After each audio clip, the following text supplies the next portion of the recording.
나누시겠습니다.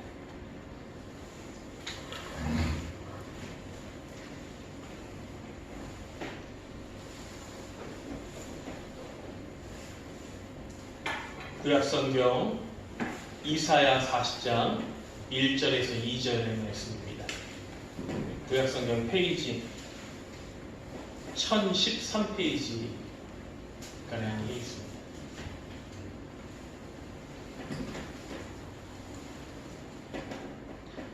구약성경 이사야 40장 1절에서 2절까지의 말씀입니다.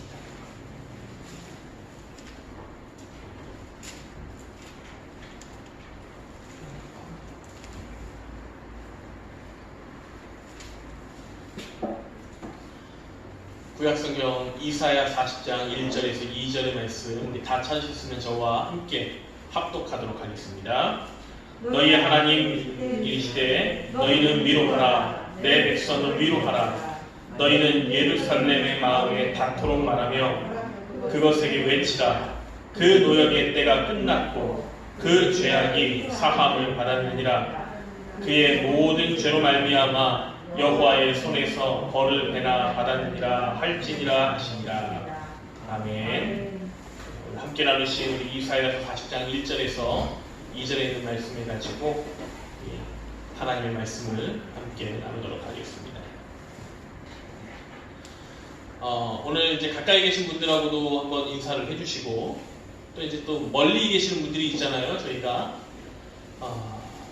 뭐 영상으로 함께 참여하시는 성도님들도 계시는데 우리 마음을 담아서 가까이 계신 분들한테 또는 그 멀리 계신 분들한테는 마음으로 전달될 수 있도록 그렇게 한번 인사를 했으면 좋겠습니다. 함께 속히 예배를 마음껏 드릴 수 있게 되길 원합니다. 이렇게 한번 인사하겠습니다. 예배를 마음껏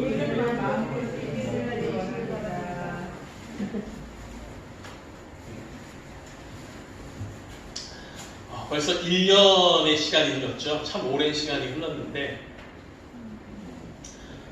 1년 동안에 저희가 잃어버린 게 많지만 그 가운데 가장 큰 것을 잃어버렸다라고 하면은 사람들과 함께 모여서 무언가를 할 수 있는 그 기쁨을 잃어버리지 않았나 싶습니다. 이것이 이제 장기화되고 또 장기화되고 하다 보니까 더욱더 힘들고 나와 가까운 사람들과 만나는 것이 주저되는, 그리고 교회 같은 경우에는 우리가 하나님 앞에 모여서 예배를 드리는 것이 굉장히 큰 사명인데 이 사명을 지키기가 참 힘든 시기를 우리가 살아가고 있습니다.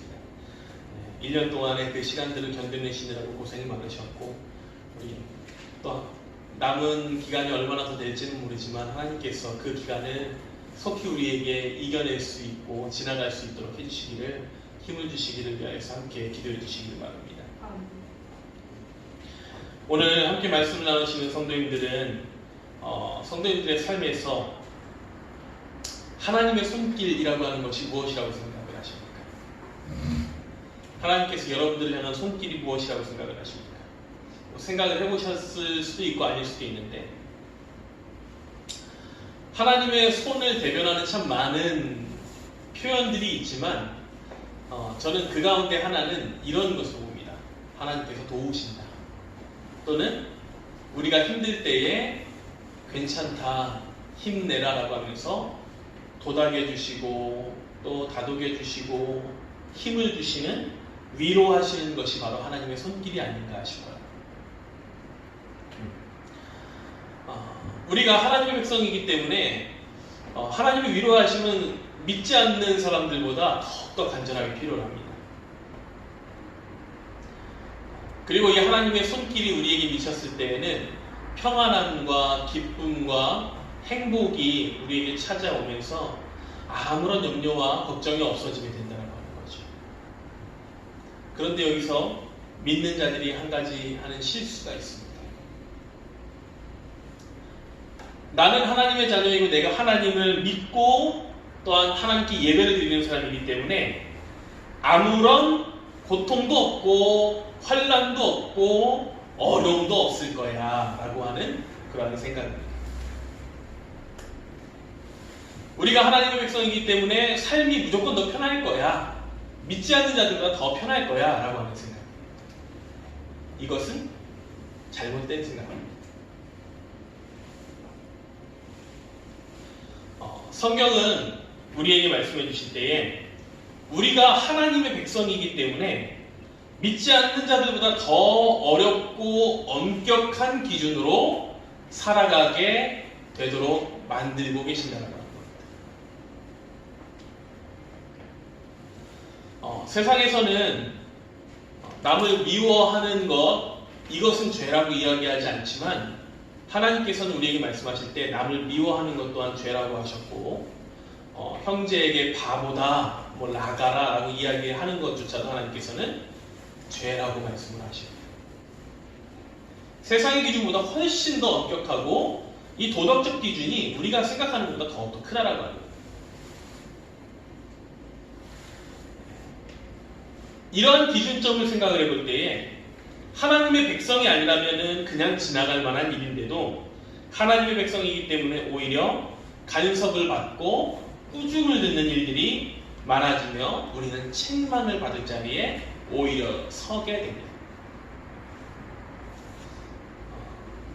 많은 힘을 가지고 많은 권력을 가지고 또한 많은 사람들 앞에 유명한 사람일수록 자신의 행동 거지를 더 조심해야 하는 것과 마찬가지로 우리는 하나님의 백성이기 때문에 더욱더 그런 도덕적 기준의 잣대가 확연하게 드러나 있다는 거예요.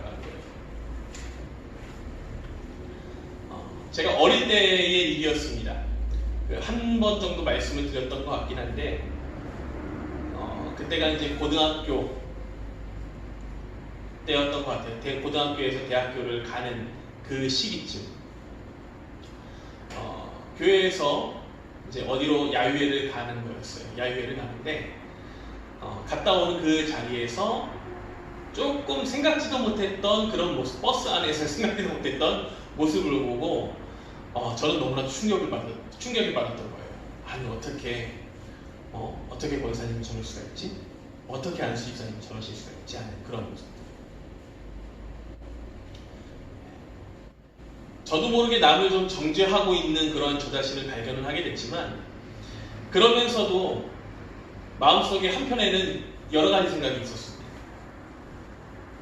믿는 사람들이 저러면 안 되는데 라고 하는 생각과 왜 믿는 사람은 저러면 안 되지? 라고 하는 생각이 서로 상충되고 있었다는 거예요. 세상에서 그냥 사람들이 이야기할 때 버스에서 노래방을 켜고 하는 거 누가 뭐라고 합니까? 아무도 뭐라고 안 그래요. 근데 믿는 사람들이 버스나 이런 관광버스 같은 데서 노래방을 킨다든지 뭘 한다든지 조금 더 많이 가게 되면은 그래 야유회에서 즐기시는 그런 모습이 좀 나온다든지 춤을 추신다든지 음악을 틀어놓고 그것 자체가 세상에서의 잣대로는 믿는 자들은 그거 참 어떻게 믿는 사람들이 저래 라고 하면서 도덕적 기준이 훨씬 더 강화되고 있다고 하는 것입니다. 최근 이슈가 되고 있는 사건 가운데에 여러 가지 이슈가 참 많이 나와요. 많이 나오는데 이번 한 주간은 아주 뜨겁게 달궜던 사건이 있었죠. 지난주 말부터 이번 주 내내까지 끊임없이 나오는 아주 사건. 들어보셨을 만한 사건이죠. 비인가 대안학교에서 터져나온 코로나 바이러스에 많은 사람들이 걸렸다. 100몇십 명이 걸렸다. 이 이야기를 들어보셨을 겁니다. 우리 성도님들 그 뉴스를 안 들어보셨을 수는 없겠죠? 한 번 이상은 다 들어보셨을 겁니다. 그 뉴스를 접하시면서 어떠한 생각이 드셨습니까? 여러분들은 어떠한 생각이 드셨어요? 비인가 대안학교인데 그 비인가 대안학교를 세운 사람이 기독교 정신으로 세웠다라고 이야기를 하면서 IM 선교회다, 대구에서 TCE라고 했나요? 그러한 대안학교에서 또 사람들이 많이 나왔다라고 이야기할 때 거봐라 교회에서 사람들이 나온 거 아니냐, 교회에서 코로나를 지금 퍼뜨리고 있는 거 아니냐 이렇게 이야기를 하는 것을 많이 들어보셨을 거예요. 여러분들이 그것을 들었을 때 어떠한 마음이십니까? 일부 언론들에서 교회를 탄압한다고 보십니까? 핍박한다고 보십니까? 믿는 우리가 표적이 되어서 다른 사람들에게 코로나로 인한 피로감을 주고 있다라고 생각하는 것. 누구의 탓으로 돌릴 뭐 정부나 뭐 여러 가지 사람들의 있는 사람들의 그런 명분거리로 전락한 것이 교회가 아니냐 이렇게 생각을 하십니까? 물론 그 학교가 교회는 아닙니다. 그리고 뭐 요즘 또 나오겠죠. 그 IM 성교회인가 뭐 그거를 세운 사람이 알고 봤더니 어느 교단에서 안수받았는지도 모르고 실제로 어떠한 뭐 사역을 했는지도 모르고 학위도 가짜고 다 가짜다. 그러니까 뭐 사기꾼이더라 이런 얘기들도 많이 나왔어요. 그럼에도 불구하고 사람들은 그것이 중요하다고 생각하는 게 교회 다니는 교회가 기독교인이? 라고 생각하는 것에 그쳐버리는 것이고 비단 그것뿐만이 아니에요. 교회를 향한 참 많은 소리들이 들립니다. 신앙인들을 향한 그런 손가락질이 보여요. 뭐 교회가 어떻게 했다더라, 뭐 밖에서 뭐 분쟁이 났는데 땅을 가지고 분쟁이 났는데 알고 보니 뭐 교회 땅이었는데 그 땅에 뭐 민간 그 옆에 계신 분들이 담을 교회 쪽으로 많이 쌓아둔 경우들도 있었거든요. 제 뉴스를 많이 봤는데 그러면은 그거 가지고 분쟁이 났을 때 사람들이 한 얘기는 다 똑같습니다. 아니 교회가 그런 것도 이해를 못했느냐? 교회를 그런 거 이해하고 살아야 되는 거 아니냐? 만약에 목사가 어떤 목사라고 하는 타이틀을 가진 자가 이단이든 아니든 상관이 없이 자기가 목사라고 이야기하는 사람이 잘못을 저지르면은 저거 목사가 되었으니까 저거 믿는 사람들 기독교인들이 더 썩은 거다 이렇게 이야기를 하기도 하고 어떤 기업에서 탈세를 했는데 기업의 대표가 만약에 어느 교회 장로다 안수집사다 그러면은 어느 교회 장로인 모 기업 대표가 이렇게 나옵니다. 어느 교회 성도더라, 어느 교회 권사더라, 어느 교회 집사더라. 한두 가지로 따질 만한 일들이 아닙니다. 그런데 참 신기한 것은, 희한한 것은 만약에 종교가 없는 사람이나 아니면은 기독교인이 개신교인이 아닌 사람들이 만약에 잘못을 저질렀잖아요. 그러면은 그 사람은 무슨 종교가 있다, 무슨 종교가 없다 이런 얘기가 나옵니다. 근데 교회 다니는 사람이 크리스찬이 세상에 뭔가 잣대에서 잘못을 저지르면은 어느 교회 다니는 누가 그렇게 했다더라 하고 나옵니다.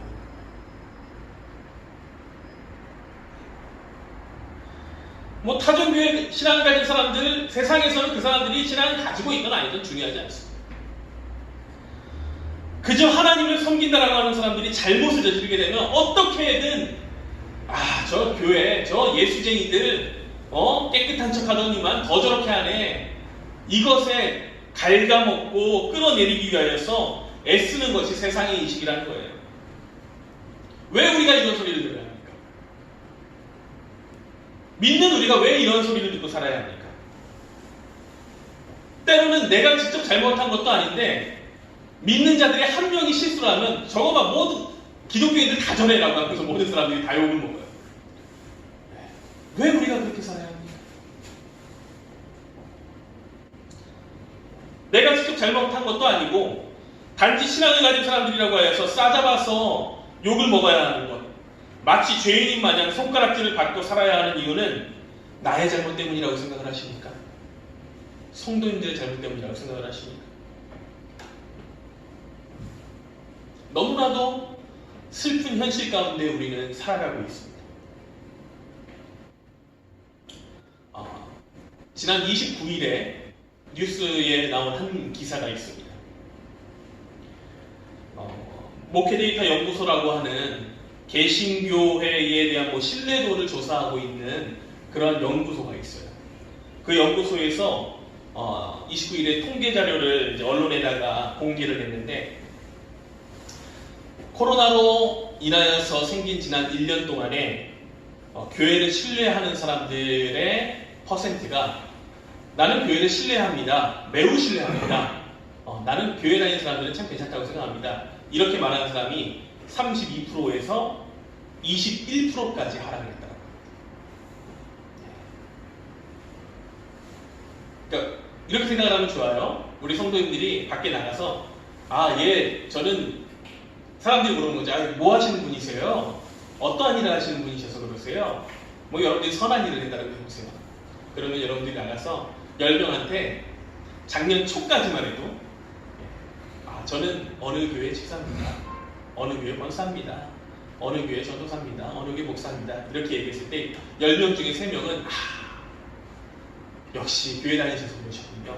이렇게 얘기했다고 하면 올해 이제 들어설 때쯤 해서 코로나로 인한 1년간의 시간이 지나고 나서 우리가 동일한 일들을 가지고 밖에 나가서 좋은 일을 하거나 무슨 일을 하거나 사람들과의 대화를 하면서 이야기를 할 때 아니 당신은 어떻게 그런 일을 하십니까? 그래서 제가 속해 있는 게 어느 교회 뭐 집사이고 뭐 권사이고 장로이고 제가 전도사이고 목사이고 그래서 그렇습니다. 그렇게 얘기했는데 10명 중에 이제는 2명 정도만 역시 그러시군요. 이렇게 얘기하고 나머지 8명은 그렇게 이야기했을 때 저거 또 거짓말하네 이렇게 얘기합니다.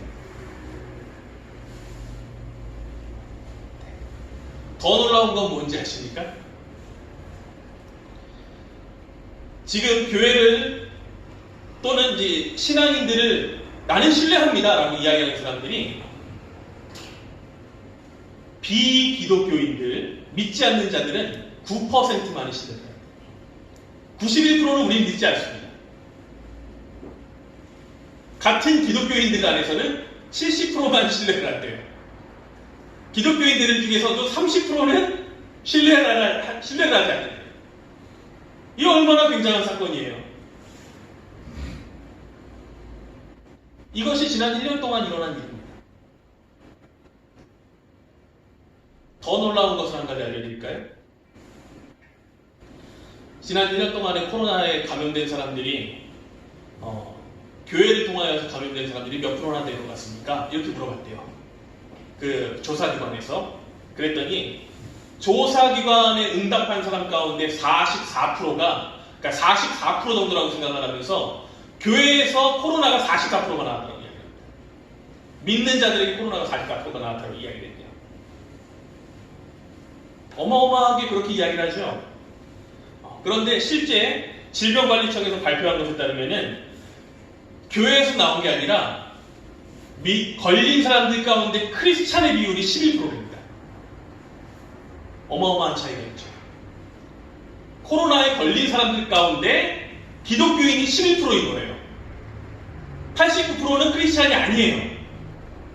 그리고 그 11% 가운데 실제로 교회 안에서 직접적으로 퍼진 사람이 몇 프로인지도 몰라요. 밖에서 사람들을 만나면서 코로나에 감염됐어도 그 사람들은 교회 크리스찬이기 때문에 교회에서 감염됐다라고 이야기합니다. 그런데도 사람들은 44%가 지금 우리나라의 코로나가 교회 때문에 나오고 있다고 이야기합니다. 매우 충격적인 상황이 우리에게 지금 온 거예요. 우리 성도님들이 지금 이 얘기를 들으시면서 어떻게 생각하시는지 모르겠어요. 아니 왜 우리가 한 것도 아닌데 저렇게 사람들이 난리지? 교회가 지금 그런 것도 아닌데 왜 저렇게 난리야? 라고 생각하실 수도 있으면서 또 하나를 더 생각을 해보면은 우리가 지금 살아가고 있는 이 땅에서 기독교인들이 하나님을 믿는 자녀들이 살아가는 것이 정말 이렇게 어렵게 된 상황에서 우리가 살아가고 있다는 것입니다.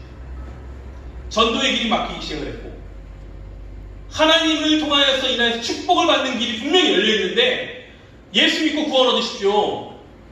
예수 믿고 하나님께서 주시는 축복을 얻으십시오 라고 이야기할 수 있는 그 전도의 길이 막혀버린 거예요. 사람들이 이제는 예수 믿으십시오 하면은 저희 대학원 동기 가운데 그 전도를 하러 나갔대요. 전도하러 나가서 저희가 뭐 이렇게 손 소독제 같은 거 나눠드립니다 라고 이야기를 했는데 그랬대요. 혹시 교회에서 나오셨어요? 라고 이야기하면서 교회에서 나와서는 안 받을래요. 우리가 지금 그런 세계에 살아가는 거예요. 그런데 이 모든 거를 다르게 생각을 해보면 전 이렇다고 볼 수 있을 것 같아요. 세상에서 빛과 소금의 역할을 감당해야 될 우리가 하나님의 자녀들 또는 이 교회가 소금의 맛과 빛의 그 하나님의 빛을 잃어버렸기 때문이라는 거예요. 하나님께서 우리에게 공급하여 주시는 영양분을 잃어버렸고 그 비춰주시는 기쁨의 빛을 우리가 받지 않고 내 마음대로 얼마나 우리가 살아갔기 때문에 맛을 잃어버렸고, 그리고 빛을 비출 수 없는 교회가 되었고 기독교인들이 되었기 때문에 세상에서 우리를 바라보는 것이 그렇게 되었다라고 생각합니다.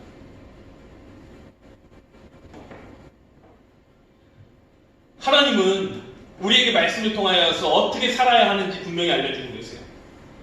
성경에서 발견하는 하나님의 백성들의 삶의 모습은요, 방금 말씀드렸던 여러 가지 상황들처럼 쉽지가 않습니다. 모든 이들이 똑같이 잘못을 하였을지라도 하나님의 자녀이기 때문에 어쩌면 더욱더 엄격한 법칙에 우리는 끼어들고 살아야 할 수밖에 없는 사람이라는 거예요. 본문인 이사야 40장의 말씀의 배경도 그러하다고 볼 수가 있습니다. 오늘 본문의 말씀을 이해하기 위해서 그 앞선 내용들을 한번 이해했으면 좋을 것 같아요. 39장에서, 이사야서 39장에 있는 말씀에서 유대의 왕들 가운데 아주 유명한 왕인 히스기야라고 하는 왕이 등장합니다.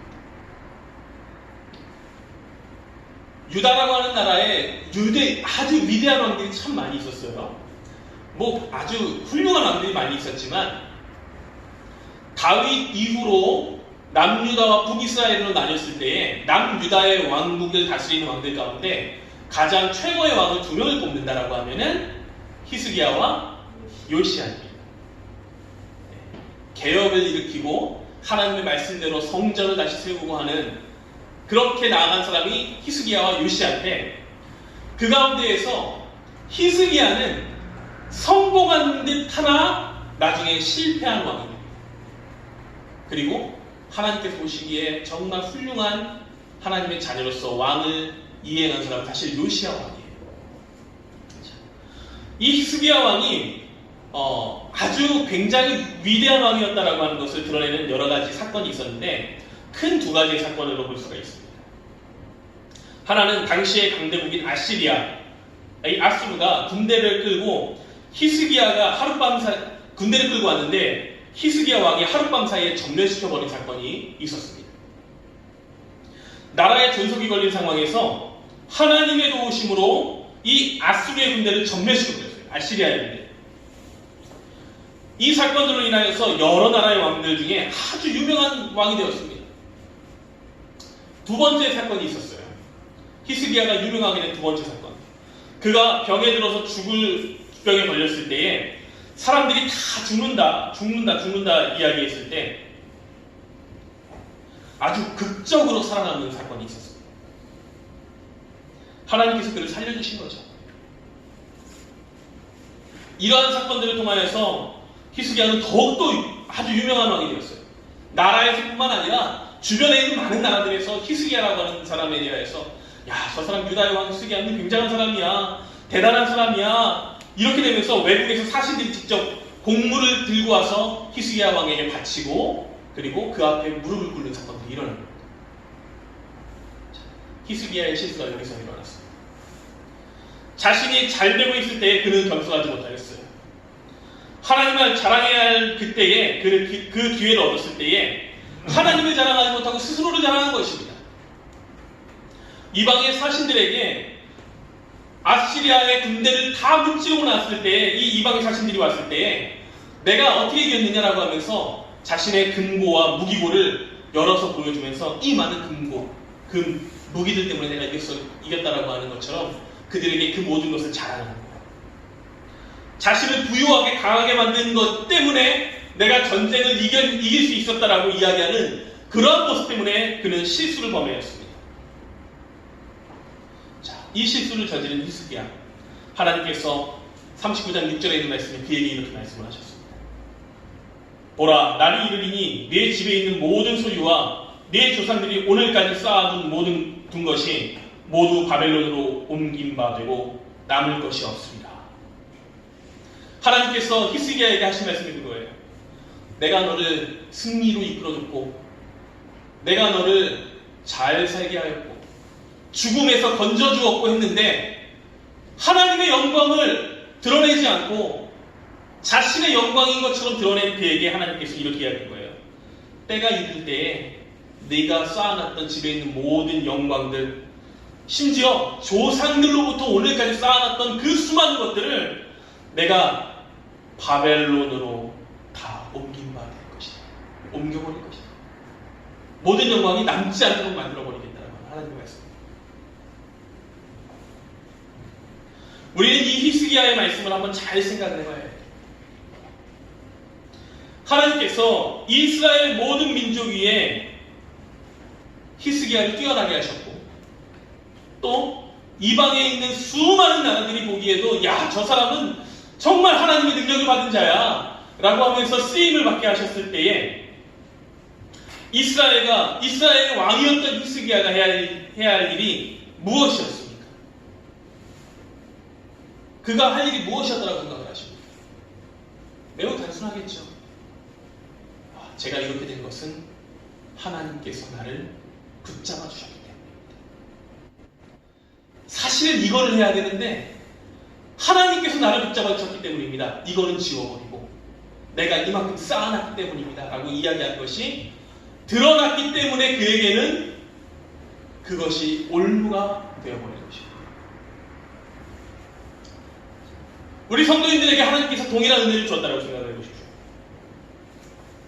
우리가 할 수 없을 때에 힘을 주시고, 우리가 가질 수 없을 때 가질 수 있는 기쁨을 주시고, 우리가 누릴 수 없을 때 누릴 수 있는 은혜를 더하여 주셨다면은 누군가 여러분들에게 찾아와서 이야기할 수도 있죠.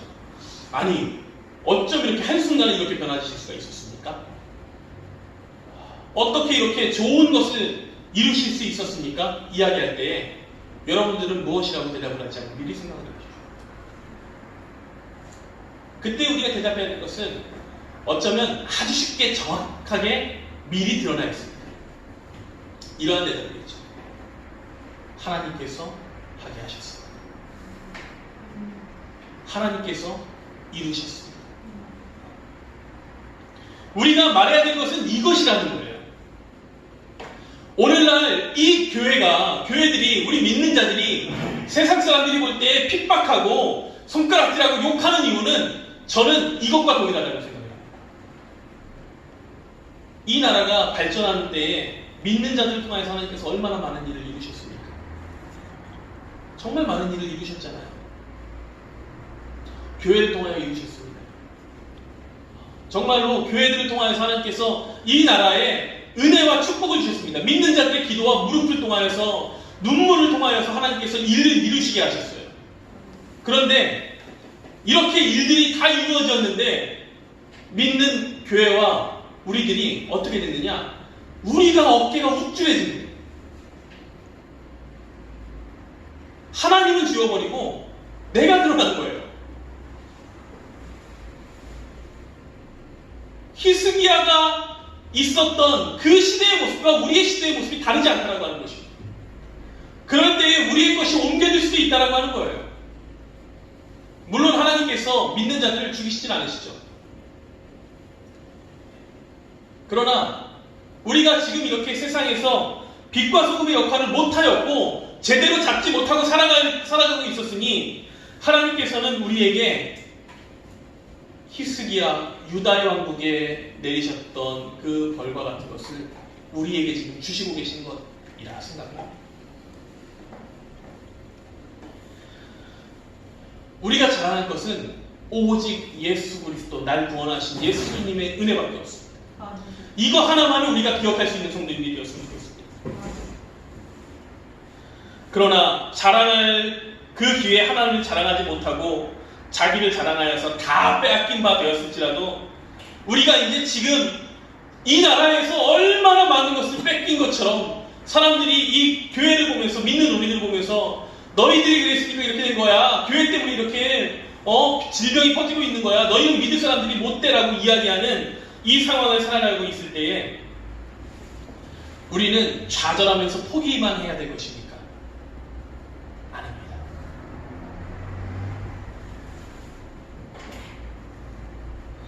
오늘의 말씀 가운데 히스기야, 유다의 백성들에게 말하고 있는 것 같이 하나님께서 우리에게 39장에 있는 말씀을 전하시면서 그리고 40장에 있는 말씀을 연속으로 전달하여 주시는 이유가 있는 것입니다.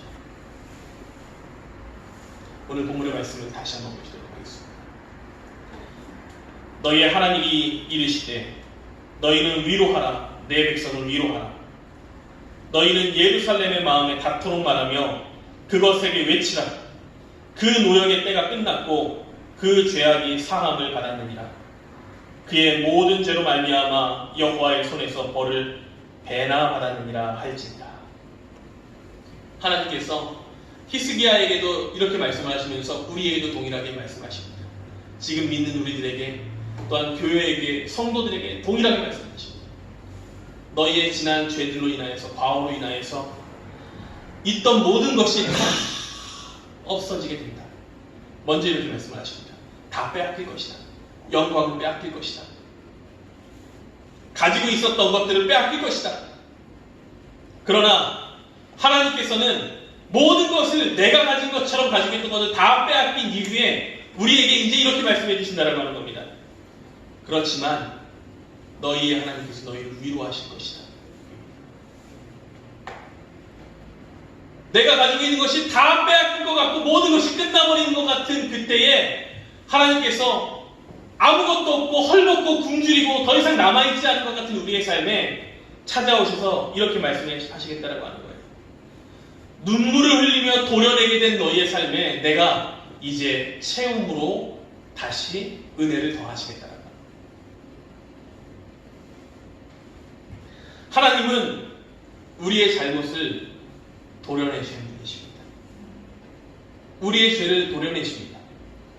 썩은 부분을 하나 사랑의 징계로 그렇게 잘라내 주십니다. 비록 채찍으로 맞는 것 같이 우리의 행복이 없어지는 것처럼 보인다 할지라도 하나님은 하나님께서 우리에게 내리시는 이 사랑의 매와 채찍에는 분명히 그 안에 다음의 뜻이 존재하고 있다는 것이에요. 본문 말씀 40장 1절에 이렇게 말씀하시죠. 너희의 하나님이 이르시되 너희는 위로하라. 내 백성을 위로하라. 하나님께서 우리를 부르신 목적이 바로 여기에 있습니다. 지금 이 어려운 시대를 살아가면서도 우리에게 너희가 이렇게 돼야 한다.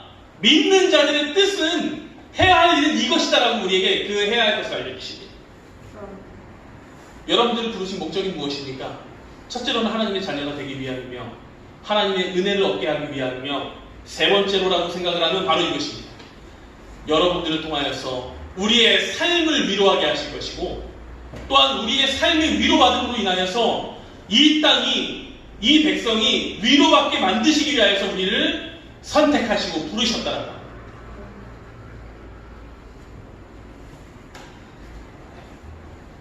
너희는 위로하라. 내 백성을 위로하라. 이 말씀에 히브리어 원어는 이러해요. 나흐무 암미라고 합니다. 이것이 직접적으로 해석을 하면은 위로하라 내 백성을 이런 뜻입니다. 39장의 말씀에서 하나님의 징계가 백성들에게 가해지고 있고 믿고 있는데 이제 40장의 말씀으로 넘어가면서 그 징계가 가해진 하나님의 백성들에게 하나님께서 믿는 우리들 또 선택된 자들을 통하여서 하나님의 자녀들에게 위로하도록 만드시겠다는 겁니다. 하나님의 선언입니다. 그리고 위로하는 이 표현이 혼자서 위로하는 것이 아니라 너희들이 라고 하면서 우리가 믿는 자들을 위로하도록 해야 한다는 거예요. 서로를 위로하는 겁니다. 하나님의 말씀으로 서로를 위로하는 겁니다. 격려하는 거예요. 하나님께서 지금 우리를 채찍으로 다스리실지라도 우리의 죄가 주홍빛 같을지라도 우리를 싸매주시고 우리를 다시 안아주시고 포옹해주시고 이끌어가 주실 것이다. 결코 우리를 고와 같이 놓지 않을 것이다. 이렇게 우리를 위로하도록 만드시는 것을 우리에게 의무와 힘으로 주셨다라고 하는 겁니다. 이스라엘이 역사적으로 잘 나가고 강대국일 때에는 그들은 하나님의 이름을 부를 수 있었어요. 그러나 그렇게 하나님을 불러야 할 때 하나님을 부르지 않고 자신을 이름을 드높였습니다. 그런데 자신들이 나약해지고 더럽혀지고 부끄러울 때가 왔을 때 그들은 다시 하나님을 찾게 되었어요. 나의 하나님 어찌하여 나를 버리셨나이까? 하나님께서 왜 우리를 믿는 자들을 이렇게 놔두셨습니까? 라고 하면서 하나님을 부르짖었어요. 자신들의 죄로 말미암아 이방 가운데 종살이하고 있는 이스라엘 백성들에게 하나님께서 그럴 때 이렇게 말씀하세요. 너는 내 백성이고 나는 너의 하나님이다라고 합니다. 저들이 하나님의 자녀들이 실수가 있고 허물이 있고 그것들로 인하여서 징계를 받은 사람들이 되어 여러 민족들 가운데에 무시를 당하면서 아무것도 없는 사람처럼 되어서 살아갈 때에도 하나님께서 우리에게 이렇게 위로하시겠다라고 하는 거예요. 사람들이 너희를 욕하여도 걱정하지 마라. 너는 나의 백성이고 나는 너희의 하나님이다라고 하는 것입니다. 우리가 세상 가운데 칭찬받고 사는 동안에 사람들이 다 존귀히 여기고 야, 저 사람쯤 되면은 믿음이라는 하는 말을 들을 수 있을 것 같아, 괜찮을 것 같아 라고 할 때에 그럴 때 하나님을 드높일 수 있는 자들이 우리는 되어야 합니다. 반대로 우리의 형편이 어렵고 힘들지라도 많은 사람들이 우리를 외면하는 위치에 처하게 될 때에도 우리는 어떠한 자리에서도 하나님께서 나의 백성이라고 말씀해 주실 것이기 때문에 포기하지 않고 끝까지 하나님을 붙들기만 하면 하나님께서 우리를 위로하시는 것 가운데 반드시 앉게 하실 것입니다. 하나님께서 나는 너의 하나님이 되고 너는 내 백성이 되리라 라고 말씀하신 것이 인간이 사람이 하나님 그렇게 되게 해주셔서 라고 이야기하여서 이루어진 말씀이 아닙니다. 하나님께서 아브라함을 부르시고 이 아브라함에게 하나님께서 직접 약속해 주신 말씀이 바로 이것이에요. 또한 누구든지 주의 이름을 부르는 자는 구원을 얻게 하신다. 하나님께서 주신 약속입니다. 우리가 해주십시오 해서 라고 해주셔서 하나님께서 약속의 징표를 주신 게 아니라 하나님께서 처음부터 계획하신 계획이 바로 그것이었다라고 하는 거예요. 하나님의 뜻 안에서 거하는 기쁨을 누리며 또한 위로하는 하나님의 그 은혜를 맛볼 수 있게 되는 것입니다.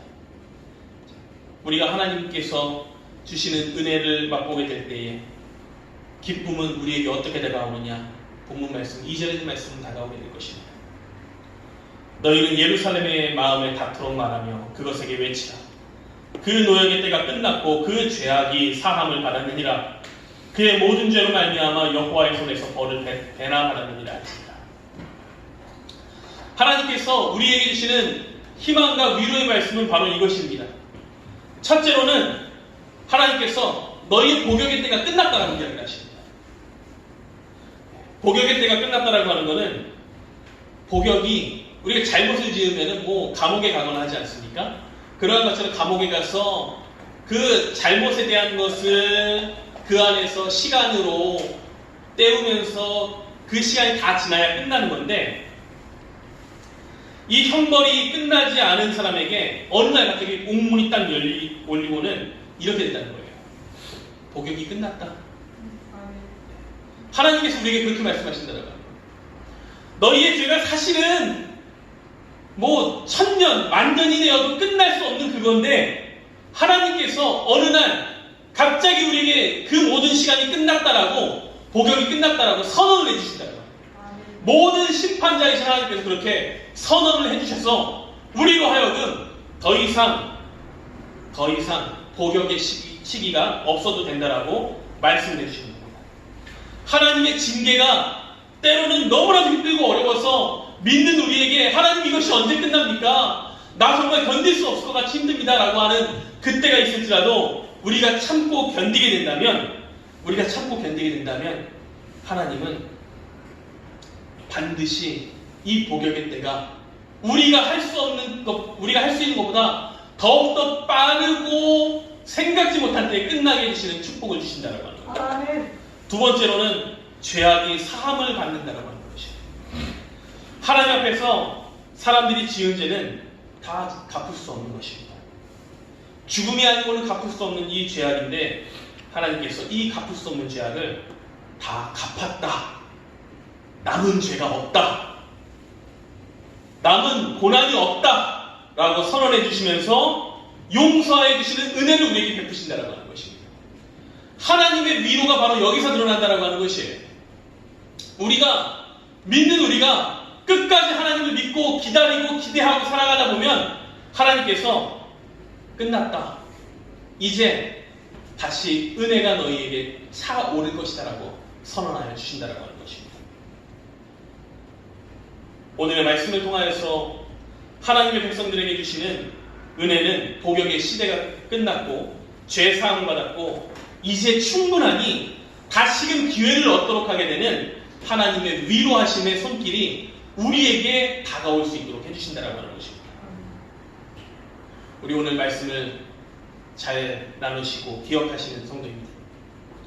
여러분들에게 위로하시는 하나님의 축복이 있을 때까지 참고 견뎌서 그 축복을 누리실 수 있는 성도님들의 삶이 되시기를 축원합니다.